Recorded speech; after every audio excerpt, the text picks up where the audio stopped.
Nang araw na yan pala ay nagpasama sa amin si Bianan na mag-harvest daw ng tsaa. Wala din naman akong gagawin dito sa bahay kaya nag-ready na din ako. Hindi ko alam kung anong ginagawa ni asawa pero pinagbihis ko na rin siya dyan. Si Bianan naman naghuhugas pa ng plato kaya inintay na lang din namin. Doon ho kami pupunta sa malayo na yun. Aroy, hindi na makita yung asawa ko. Asa na? Ayun. Ayun, nakakasama nagmotor. Ay, sa tanga na. Anong tangat? Inakin yung motor doon. Tingnan ko gano'ng kalayo yun. Ayun. Ako naman yung nag-enjoy sa aking outfit. Parang ako naman hindi mag-aani ng tsaa din. Parang ako yung may ma-aura-aura lang din. Yung kinikita nila sa tsaahan ay hati sila ng mama at papa niya. Kasi yung mama at papa niya naman ang nag-aintindi kapag walang ani kami din. Anong hapo? Hayop na yan. Ganda rin yan. Ayan. Anong hapo nung nakaraang buwan pala ako nagtataka kasi pagpasensya niya tanong hapo talaga. Nakaraang buwan pala kasi nagpaupo ng magatulong maglinis din Are, pag inanin nyo 3, 4 na buwan pwede na uli siyang anihin kasi talbos laang yan Aintayin nyo lang magtalbos siya ulit. Ganun. Tas hindi nga ni siya gayong kagastos. Kung ari madali lang ang buhayin sa Pilipinas, ako maganda lang. Ganun na lang ang pataniman dun sa mga bakanting lupa. No? Ay Mag-aano ka na lang, mag-aintay ka lang ng 4 na buwan, tas 6 na uli, 4 na naman. Tas mag-spray-spray lang kayo ng pampatay sa damo. Gaya na, patayin lang. Unang beses ko na abutan na nag-ani sila din ay nagapaupa talaga sila ng tao para mag-ani. Ayun, walang ina mo. Anong layo. Ang tibay ng scooter dito sa China. Mga kakit ng bundok. Anyong, ay, Korean pala yun. Ayan iniwan pa nila yung pang-spray ng damo. Gayaan, tas digay naanin yung na ngayong buwan sa susunod na buwan at merong mga damo-damo na ispirihan na nila yan. Gayaan, hanggang sa matatambak lang na matatambak yan dyan, may ipon. Tas hindi nila yan asilabin o ano man. Pabayaan lang nila yan mabulok dyan kasi maganda din daw yung fertilizer kapag natuyo na yan dyan. Anong gastos kapag siguro kapag gayaan mag-uupa ng tao mag-spray ng mga damo. Pero mura lang naman siguro yun. Abay, wala din naman akong alam sa kanilang kinikita Basta ako'y tanggap lang ng tanggap ng kwarta. Lang naman ang ambag ko dito sa pamilya na to. Ay anong ganda man din Dianihan na ngayon. Kuhanin nyo na yung talbos ng tsaahan. Ay di, aanihin nyo naman. Pagkalipas sa 1 buwan ng pagkaani, ahintayin nyo lang maglago yung mga damo-damo, isprehan ng pangpatay sa damo. 4 na buwan laang anihan na uli. Ito yung pang lifetime na nila na tinanim, hindi na matrabaho.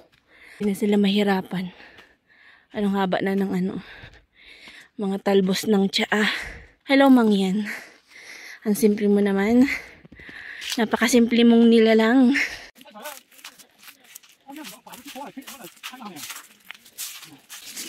Han, chika okay pa? Chika okay la? Maliliit pa daw. Piliin lang daw yung malalaki na, yung mga ganari kalaki. Kayaan. Tingnan nyo muna ang aming view. Chishama. Ayan ang view din Mula din ang ganoon sa pababa na yun. Tingin daw kung paano daw mag-ani.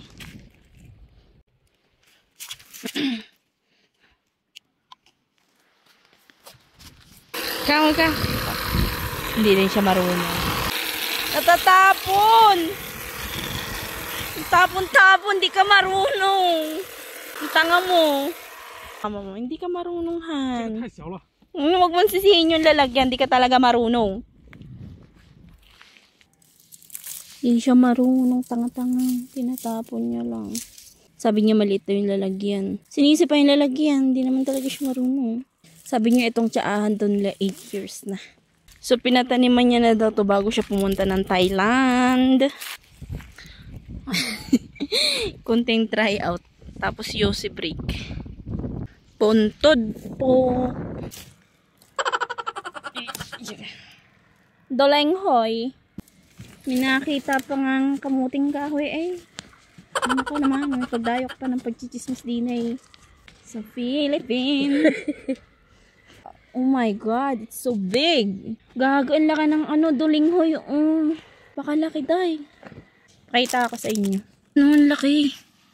Tak, malaki pa sa kamay ko. Ito yung isang malaki na to. Paano ko siya kukunin? Nakakatuwa, promise. Katuwa magdukal-dukal. Ando lang sila sa taas. Parang hindi taga-bundok ay mangyan na mangyan. May kuok. Ang dami kong nakikitang ganari, oh. Sayang, walang manok, oh. Sayang, walang manok. Ang dami. Ang laki. Paano ko ito kukunin? Gawin ko kaya itong suman. Ala, may nabulok na. Nabulok na yung iba. Sabi ni mama kanina, tinanong ko siya kung ganina o ring balinghoy na ari. At baka mamaya biglang may magsigaw, "Hay, ba't kayo nakuha sa aming tanim?" Sa kanila daw ari. Tinanim daw nila ari, pangpakain sa baboy. Kaya pala hindi nila inakuha. Oh. Ari yung isa. Ayun. Hala, naputol.